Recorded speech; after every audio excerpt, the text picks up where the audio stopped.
Hello Bonjour. and welcome once again to UOCTV, still the student-run show just for the University of Cumbria, and as always, my name is Finn H. Droot. And I am Paul Anthony Kemp, yes, I have a middle name. And as you can see, we're back in the studio this week. Lovely plants. I love it.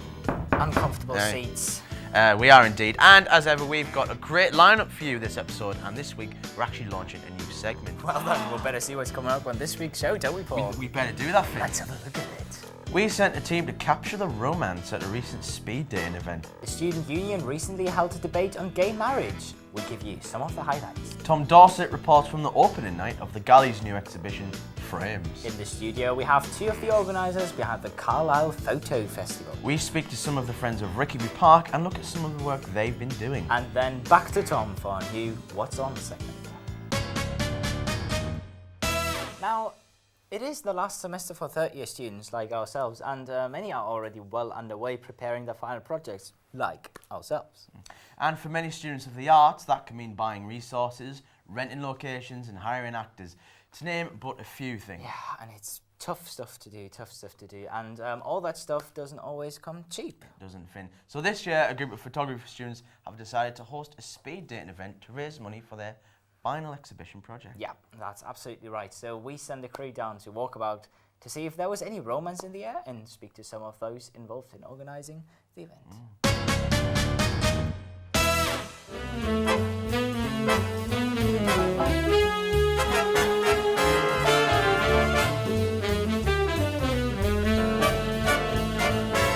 Fundraising for our exhibition, our final major exhibition, and we need it to be good because obviously we're marked on it, and any money that we do raise will go towards printing and framing, as well as we do some charity as well.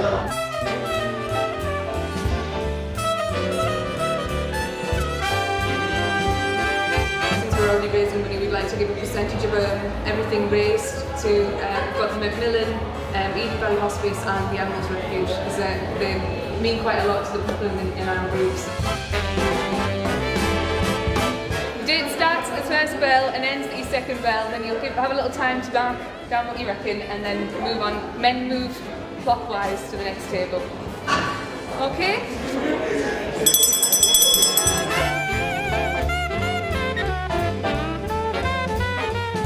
Not looking forward to this. No, it's probably going to be the most awkward experience of my life so far. I'm here tonight mainly because I want to support the photography students, because I know a lot of them, and I want them to have a good exhibition. I'm taken, but I talked to my girlfriend and she says it's alright as long as I don't take any strange woman home with me, I'm fine.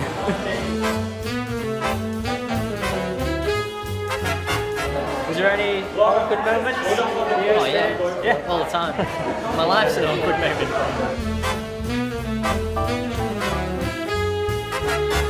I think it's gone quite well. We had equal amounts of men and women, and we've got a few people that are matching with dates, so it should be well. Yeah, everyone seemed to have a laugh as well, and that was the main thing.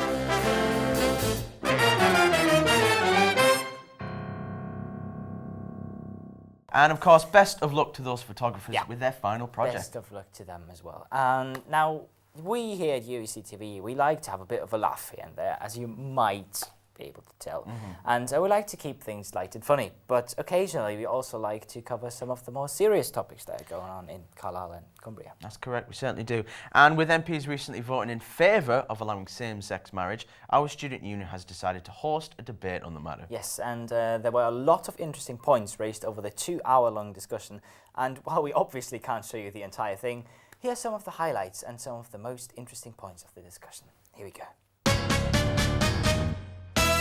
As far as I'm concerned, the government in this country, going back centuries, has legislated about what its definition of marriage is. For example, polygamy is still illegal in this country, but may be recognised in other countries. So there's always been a legal definition of marriage. Yeah, it's simply not the case that marriage has been redefined at all in British law. Law surrounding marriage has indeed been redefined. Some of the things that you mentioned, Eric, but the fundamental nature of marriage as being between a man and a woman ordered towards procreation, that definition has never been changed in British law. Until we don't have bishops in the House of Lords, the Church cannot say that the government doesn't have a right to be involved in the Church. This is not stopping others, it's just allowing, if you like, a minority in our society to have the same legal rights as other people and to create some permanence within our society. That's the relationship between a man and a man or a woman and a woman is objectively different to that sort of relationship which produces children. So that's why I think there needs to be different definitions in all of these things, because they're objectively different types of relationships.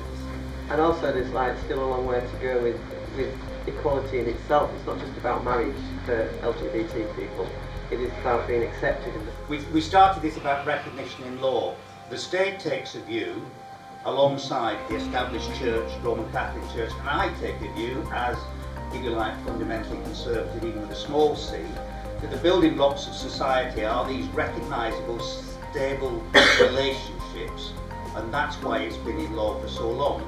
And therefore I think if you abolish such a thing as marriage, well, it's been debated before and will be debated again, I think you just loosen those ties. There's absolutely no place, either in the church or in society or in any other body or institution, for homophobia. It's simply unacceptable. It's a form of hatred which certainly Christianity would be in direct opposition to. Well, it's definitely a topic that provokes much discussion. It certainly does, and obviously our thanks to the Student Union for hosting the event, and of course to all the panel members that agreed to take part in the discussion.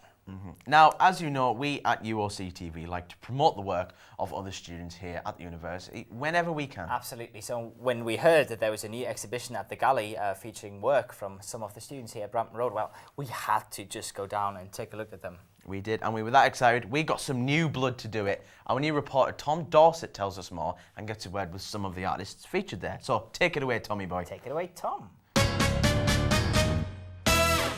Hi, we're here at the Galley for the opening night of Frames, an exhibition of contemporary photography and film. It's the first in a series of media-based shows, and it will run until the end of the month.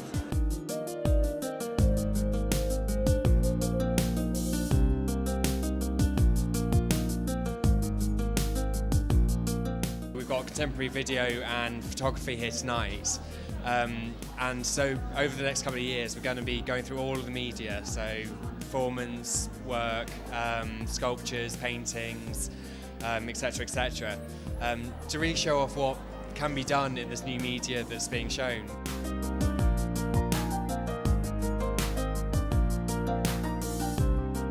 In the exhibition I've got 4 images that are of flowers that are suspended in ice. The concept is about the fact that I'm getting older, and so I froze myself in ice basically so that I wouldn't get any older.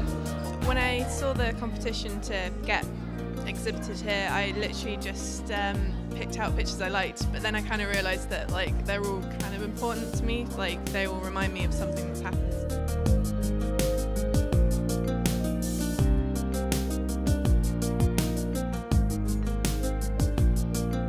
Would you encourage more students to come down to the Galley?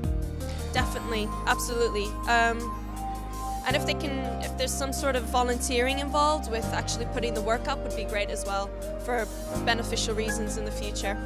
It is a really nice intimate space up here, and it's so versatile as well. We have, over the next year, we're having music gigs in here as well, lots more shows, film nights, and possibilities are endless really.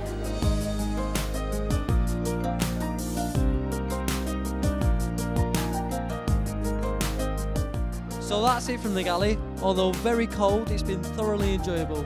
We've met some interesting people, we've seen some interesting art. So that's it from me. I've been Tom, and this has been the Galley. That's quite a variety of interesting artwork that they've Certainly is, Finn. It is certainly. And if you'd like to find out more about the Galley and the work being displayed there, then you can rather email them or find them on Facebook. The details are, of course, below us. And speaking of exhibitions, did you know that the Carlisle Photo Festival is starting soon? It certainly is, Finn. It certainly is. The team are now organising the event, and they are accepting entries for this year's festival. And here to tell us more about the event are the organisers, Tanya Gibson and Eleanor Simpson. Hello, ladies. Hi. Bit of a round of applause for them, people. Come on. Welcome to the show. Welcome to the show. So the Carlisle Photo Festival is in its 2nd year now. Where did the idea come from? How did everything start? Last year we had to do an end of year show, And we ended up having about 5 or 6 separate groups. And Tanya came up with the idea of we could get ourselves an advert in the British Journal of Photography if we all paid a certain amount. So we thought, well, do we advertise uni or what do we do? We thought, let's make a festival. Because we've got 5 or 6 interesting events going on and they're all in Carlisle. And there's never been anything like that in Carlisle before, so let's make something new. So that was pretty much it. We got the advert, then we started thinking, right, we need to make a website to back that up and a blog site and everything, and just started rolling. How has the second one been expanded? Last year it was just us, sort of, you know, our course year, and now it's open to everybody. So everybody, any photographers can submit. Also last year we did it in some places to get more people from the public in. They were a bit different. Like we had a shipping crate in the centre of town, and we had a house, and we had some in the Thermite Duke in Carlisle. So this year now we've got gallery spaces, and I think the old post office as well, that's near the Andalusian, so now it'll be a photography office. Yeah, you two are leaving the uni this year, but have you got already recruited second years or even first years to keep the festival? Yeah, we have asked people to come in and volunteer, and also told them it would be a great way to actually carry on with the festival next year. There are a lot of them interested, and it's a great thing for their CVs as well, and ours. So you can't help not having stuff added to your portfolio. Yeah. So when is it actually happening? It's happening from the 15th to the 21st of April this year. It will be different parts of Carlisle. We have the Galley, as you just spoke of, and the Crown Gallery, and the old former post office. And we have also encouraged the second year students to have their exhibition inside the Carlisle Photo Festival, so their venues will also be advertised and, you know, represented. Have you got a website or something where people can go to? Yeah, actually, we've got a very nice, fancy new website. If you look for Carlisle Photo Festival, it's there. We're on Facebook and Twitter as well, of course. And again, just look for Carlisle Photo Festival. On Twitter, it's @CarlislePF, and that's me most of the time. Could we get like a sneak peek? I know we're not meant to know because we're meant to go there, but just to kind of tantalise them, is there a sneak peek you can give us what to expect?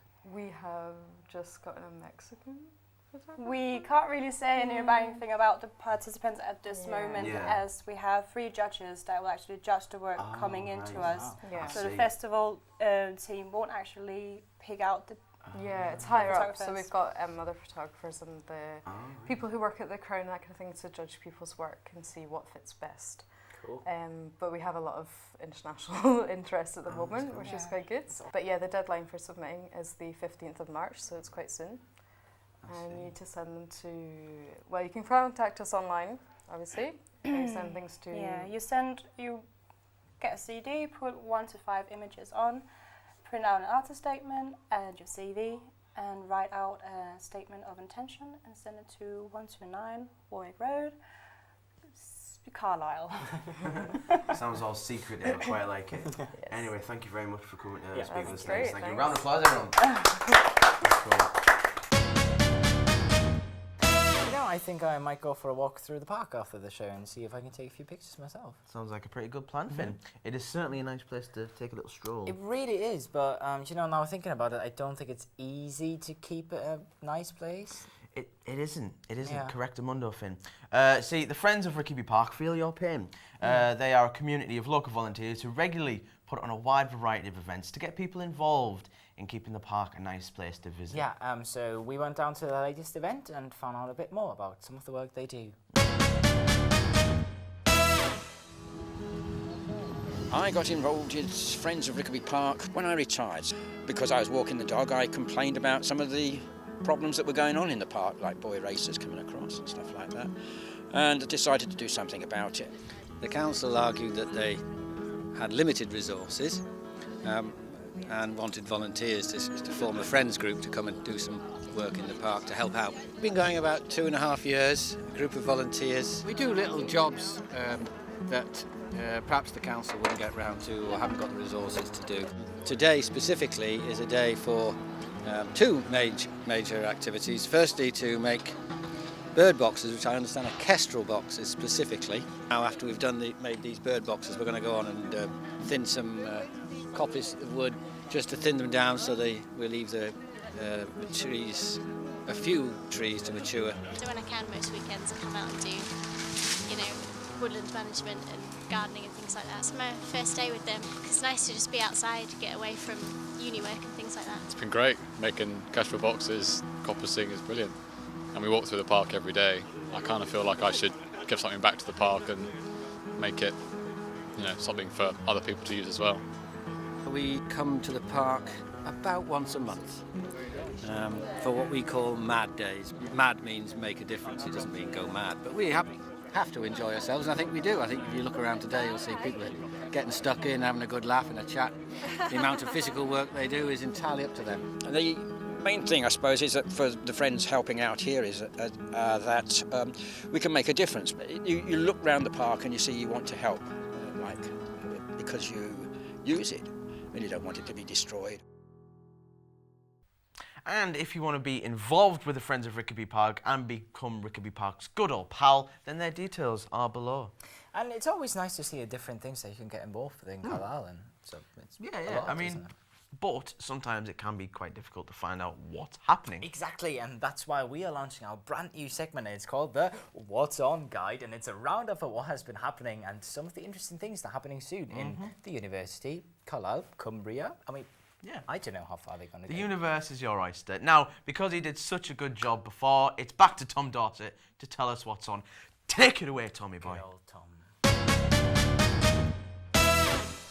The university is celebrating after being awarded Fair Trade status. It has been using fair trade products since 2007. This year's National Fair Trade Fortnight runs from Monday the 25th of February until Monday the 10th of March, and the university will be hosting a number of events to celebrate. Local art gallery, the Galley, is to hold a new group show called Pigment. The show aims to celebrate the variety in contemporary painting. The closing day for submissions is Saturday the 9th of March. For more information, search Pigment and the Galley on Facebook. Club Rock, located in the Botchgate area of the city, shut its doors last week after entering liquidation. The club, which opened in 2010, was a popular bar for many students before it recently ran into debt and had to close. A band of a different kind come to the Brickyard on Friday the 8th of March. Public Service Broadcasting are a London-based duo who take samples from old public information films and fuse them with modern music. The band can boast fans such as Lauren Laverne and Tom Robinson of BBC Six Music. Tickets are £7 in advance or a tenner on the door. I'm Tom Dorsett and that was your What's On Guide. Back to the studio. And that just about brings us to the end of the show.